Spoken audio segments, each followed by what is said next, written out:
Welcome to Cybersecurity Where You Are, the Center for Internet Security's podcast. I'm Sean Atkinson, CISO at CIS. And I'm Tony Sager, Senior Vice President and Chief Evangelist at CIS. Cybersecurity affects us all, whether we're online at home, managing a company, supporting clients, or running a state or local government.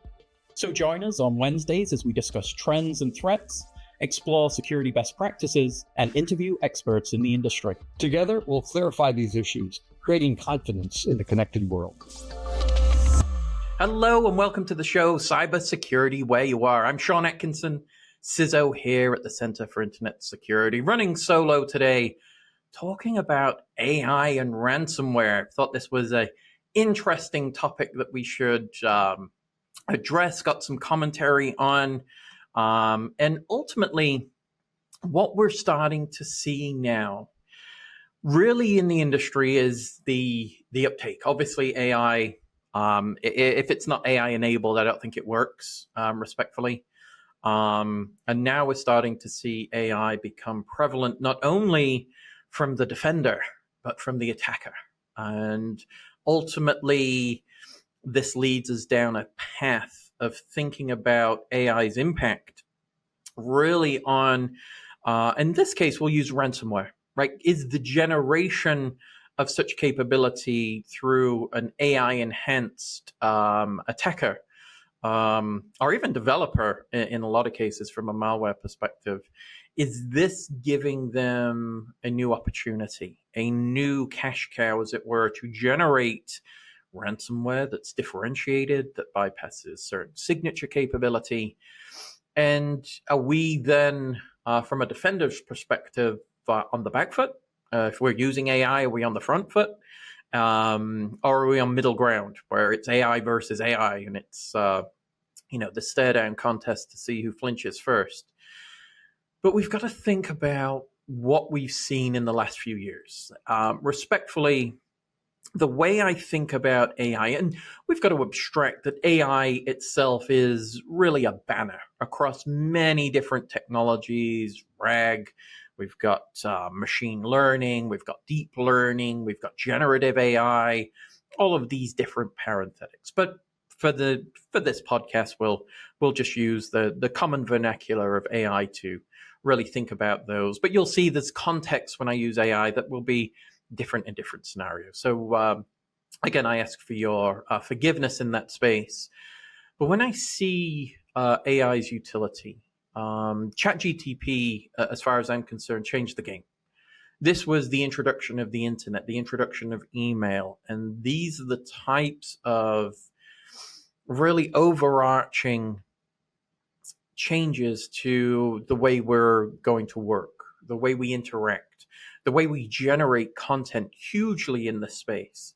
And I think from the cyber-minded, the risk-minded are seeing that AI has both great potential, but also great capability from a criminal, a threat perspective when we're looking at elements of deepfakes and utility in social engineering for generating contextually aware of the writer's tone, voice, with representative samples of how they write and generating that type of content from a social engineering perspective, a phishing, in a lot of cases, smishing, whatever ishing that you want to provide in that area.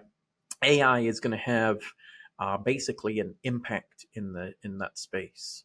So we want to think about that now as part of our toolkit from a defender's perspective, as the attacker's toolkit, as part of how they're going to utilize such a capability. Does it increase complexity? I think it does. I think it gives opportunities in the space where the attacker can abstractly remove levels of complexity to create complexity, but using AI as the onus in that space. Now, as we address the ransomware issue, I'll throw out some statistics, some great ones from Verizon Data Breach, Sophos, Varonis, and others, looking at this space in 2024. And obviously this changes respectfully each day, each week, each year, that there's a different onus because there's variant analysis that we need to think about in ransomware, where it's subtle changes or subtle influences of AI can have consequences where identification and detection becomes more difficult.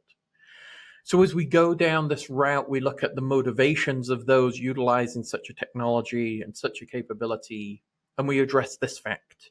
This is something that Tony Sager has said to me personally on the podcast and in talks, is when we look at the cyber criminal, this is an economy, and the economy is good. Ransomware pays. And respectfully, we have to address the fact that as we see that type of motivation and that type of success, this is going to be a continuing issue that we're going to need to address, right? And does AI add a catalyst for increased capability in that space? I've talked about complexity and removing certain barriers. I think it also introduces, and again, using some of the vernacular in this space, the script kiddie, to either become more dangerous or remove their layers of knowledge abstractly, so that they're capable of performing certain activities that are considered nefarious and dangerous. So this introduces certain concepts that we want to look at as we prepare ourselves to address these issues as an organization from a threat perspective, as well as trying to address the utility of AI as we integrate that into our own products and services. So we think about AI now being complementary to all products, right? If a vendor is not AI enabled, they're not in this generation of tooling. And again, I've mentioned where I think this type of action has an effect. Again, we could and we may talk about the quantum effect, but the way I think quantum is very specific to certain problems. What I see is AI is adaptable to any problem, and therefore its impact is a lot bigger. Obviously, the impacts of quantum is going to be very specific for certain parenthetics, but AI, it can be applied in any situation. Obviously, given levels of technical capability and ready applications in order for it to be applied. But I feel there's a lot larger threat in terms of the overall scope of AI. Anyway, I digress on certain points in that space. Where I wanted to go, we're starting to look at the dynamics of ransomware and how over our new threat landscape, we have to integrate it into cyber threat intelligence in terms of our threat modeling, understanding where we're starting to see these threats and really the innovation that comes from certain groups in applying AI to necessarily defensive problems. And the defensive problem is that a defense exists that they need to bypass in order to get to the target of opportunity, whatever that may be. Now, we can address certain capabilities with defensive responses, but the way I think about it is introducing AI in order to protect against AI. Is that the right approach? AI is not the solution. Again, just a tool in our armament in order to protect an organization's assets. But when I think about introducing capability, is I'm not sure that I have much choice in terms of addressing whether it is AI or AI enabled or not, because I'm seeing it everywhere.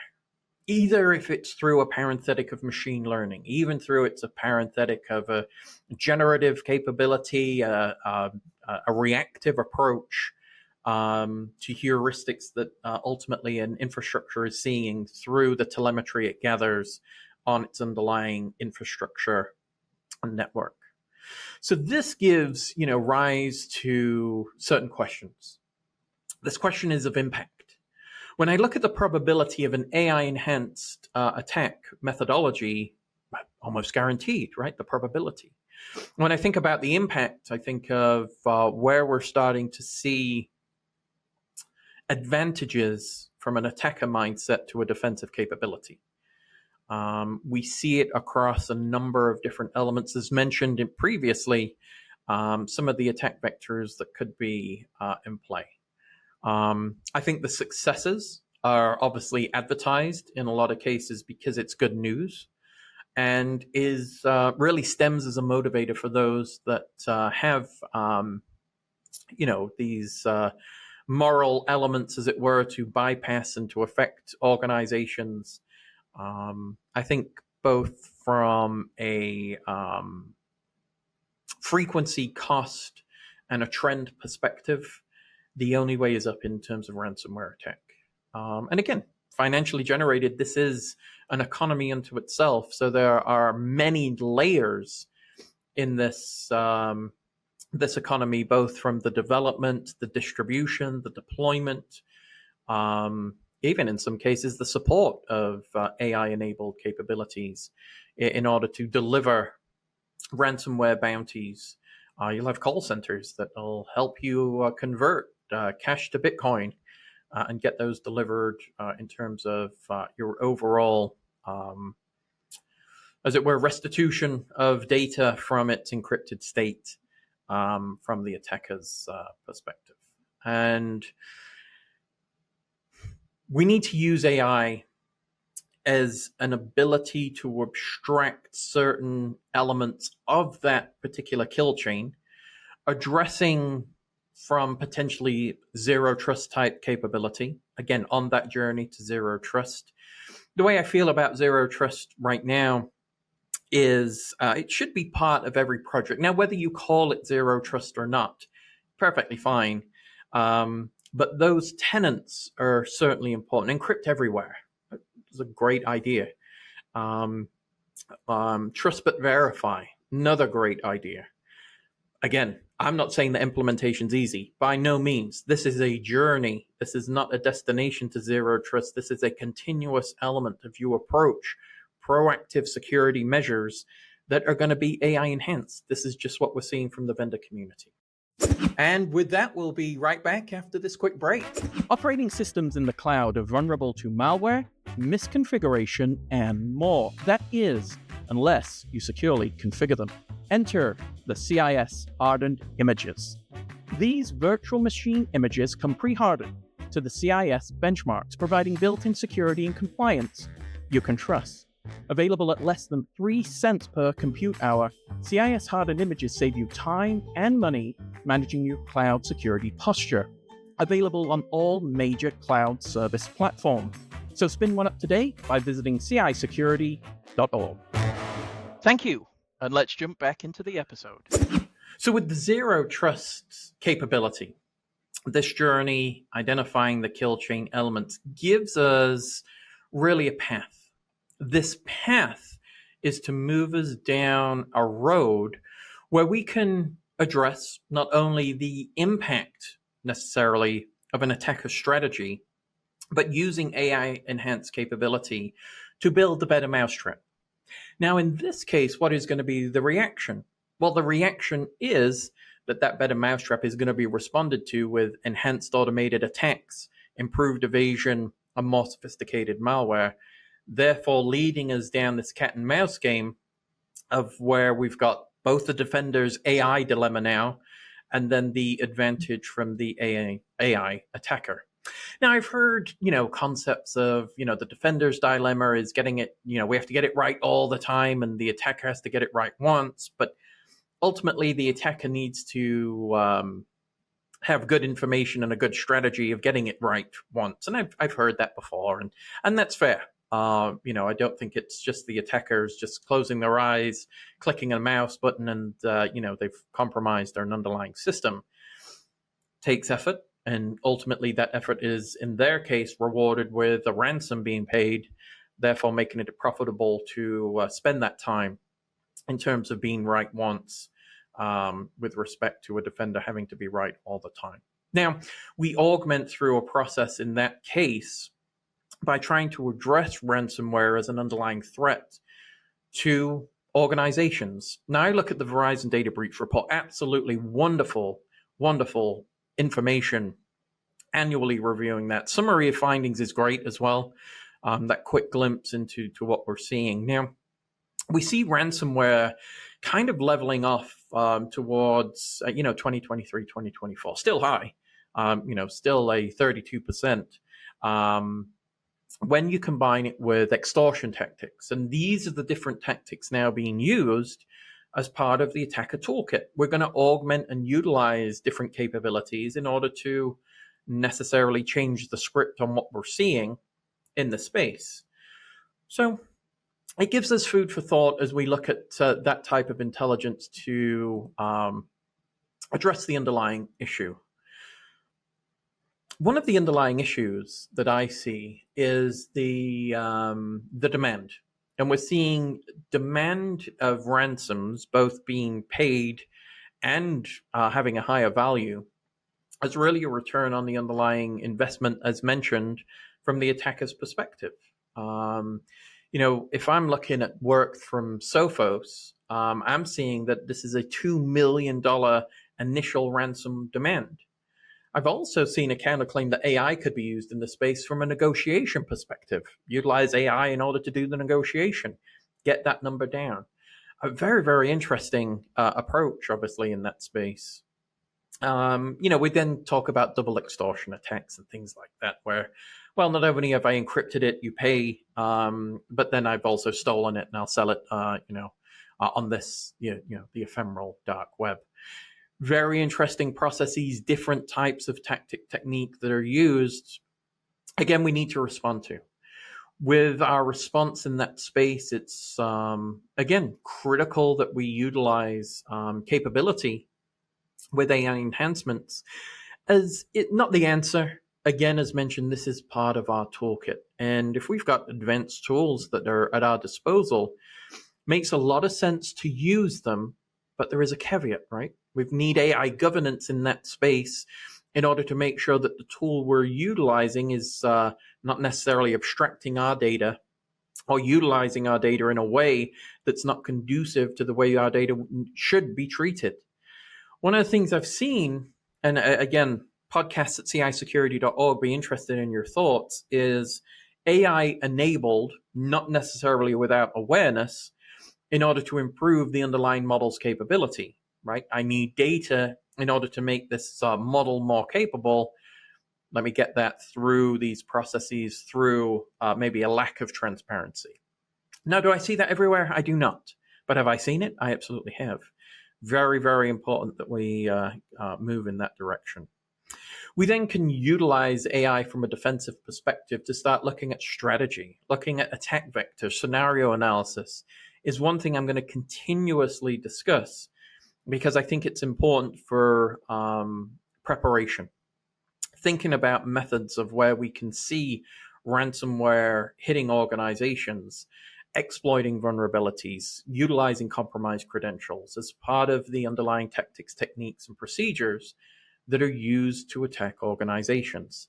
Very important that we abstract that we think about that in a way that is complementary to our threat modeling program, to understanding our threat profile and looking at these TTPs necessarily, and MITRE ATT&CK framework, absolutely wonderful, gives us an ability to abstract certain elements from certain advanced persistent threats.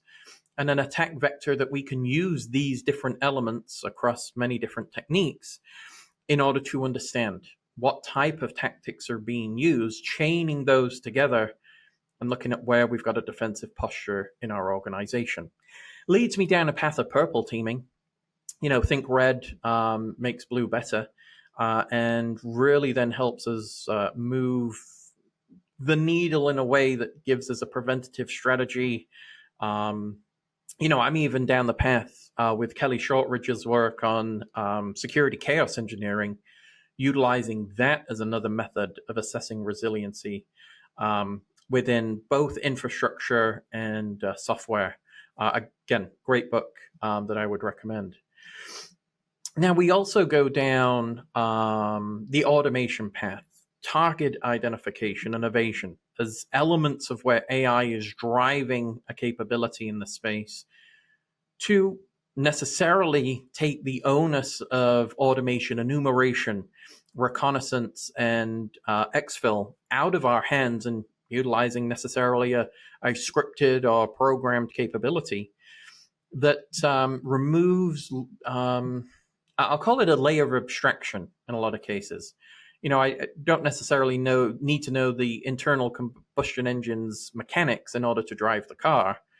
In this case, I think the AI is abstracting those levels to where I can deliver the malware, but not necessarily understand the ransomware capability in terms of how I'm being delivered, ultimately a bounty on these certain actions. Now, we look at target identification and we can enumerate where we can assess systems for vulnerability and representatively start attacking systems, networks, and individuals in a much more systematic process. So let's say I take the social network analysis element out, have a graph built in order to identify targets. Well, necessarily I didn't need to learn how to do that, use the data mining techniques in order to address potential targets.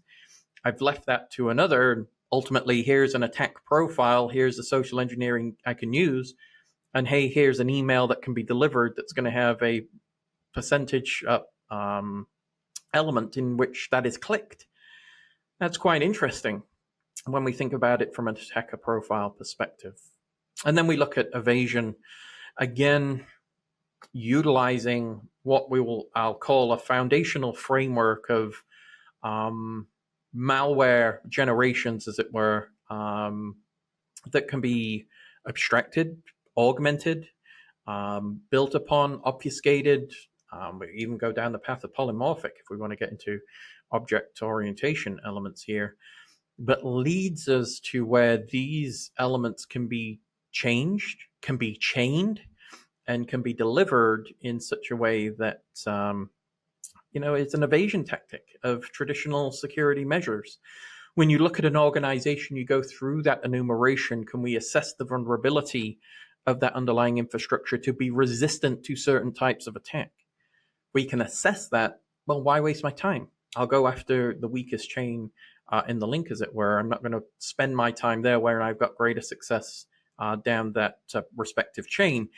Why we want to bring Defender capability across that entire, I'll use supply chain in that space since I'm using links and chains, but across that entire infrastructure is we want to build resistance and resiliency to these types of attacks. This is why we have the push down effect of certain control requirements to vendors, our supply chain risk management programs, providing us attestations, questionnaires about the fact that the supply chain has built resiliency in, because we're only as strong as our weakest link. And again, I've heard that before, and it's not new. But in this case, the nomenclature, it fits the program, but very difficult in terms of assessment, of true assessment of an organization's capability to address these types of risks. And in a lot of cases, when we see the sophistication, or at least the level up of certain attackers and their profiles and their capabilities, very hard to then assess that resistance again through the supply chain. How often do you do that with critical vendors? Every week, every day? Well, this is the pace of where things are changing. And ultimately, we're still working through current programs that may not have that same timeliness. And again, how do you then address certain elements in AI governance with organizations?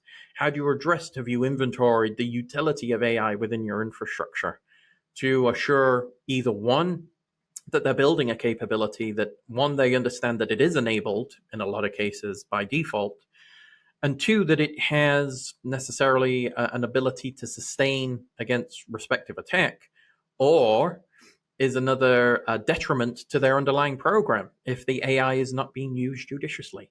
So again, there's multi-facets in this space. I know we've only got a half hour, but we could certainly go on. But I do want to talk about the impact of ransomware in this space. One concept that I learned from chaos engineering was this concept of blast radius. And I think Zero Trust does a great job in this space with segmentation, creating capabilities where we've got limited access, limited data exposure, that we can reduce if there is a compromise within a certain credential, a certain system, that we can manage that radius, which is much smaller, which is good, but necessarily doesn't have to compromise an entire infrastructure. Now, the caveat is this. Building that type of capability requires elements of sophistication. I don't doubt it. Now, can that sophistication be augmented by an AI-capable system function? Potentially. I'm sure that there are some organizations already doing that or have already built it into certain products and capability where there is decision-making through an AI engine in order to assess access, assess posture of certain systems, assess the data that exists, the data that's needed, the context of when it's requested, who it's requested from, where it's requested from. And all of these, into a decision engine that then decides, well, you don't get access based on these, risk criteria. Very interesting proposition. Again, getting it wrong is going to have business value impact in terms of, well, now availability is out the window, but I protected confidentiality integrity because you didn't have access to it in the first place. Well, necessarily I can't generate value without access to the representative data. Zero trust, you mentioned before, where we're doing the authentication on the network every time, every connection, consistently, right? We're then monitoring and looking at that telemetry in order to address the underlying risk exposure of that infrastructure. I think that's interesting. I think it's a very interesting proposition. Something I've mentioned, again, is we implement, either we call it zero trust or we don't, but the principles still need to be in play. I think to encrypt everything makes a lot of sense. I think the segmentation capability makes a lot of sense. Doing it has a consequence or a burden effect on representatively those having to put it in play and maintain it. Sure. But ultimately in the space, what are we trying to do? Is the cost of doing it outweigh the cost of the protection? Therefore, the risk exposure means that we accept that risk and we don't utilize such capability. Again, decision-making for your organization and its implementation. We then want to move on to where we're assessing threat detection, pattern analysis, behavioral analytics, building models. Again, a lot of machine learning in this age of data, where we have the data sets and we can start building respectfully automated response to certain situations and certain parenthetics of data, network activity, things of that nature. Very impressive. Again, I think there's both maturity and I think there's also an implementation. I think there are two factors that are weighing against its consistent utility and use over time. That will change by all means. I'm just saying, as for today, again, 2024 is where we have the tools. Are they being used effectively? Now, respectfully, I could say that about most tools. SIM, security incident and event management tools. Are we using that to its full capability? We look at ROI in terms of the implementation of those systems. Are we getting everything we need out of that? Now, some cases AI may provide that automatically. Here's, here's the set, here's the forget, and here's now the recover. We'll take care of the back end for you. We'll abstract again out of that model and representatively will provide you information. Dare to say it'll be available, but again, not yet seen, not yet experienced on my side. We then want to look at vulnerability management. I think this is a very interesting space of chaining vulnerabilities across infrastructure and across business patterns when we look at business process management.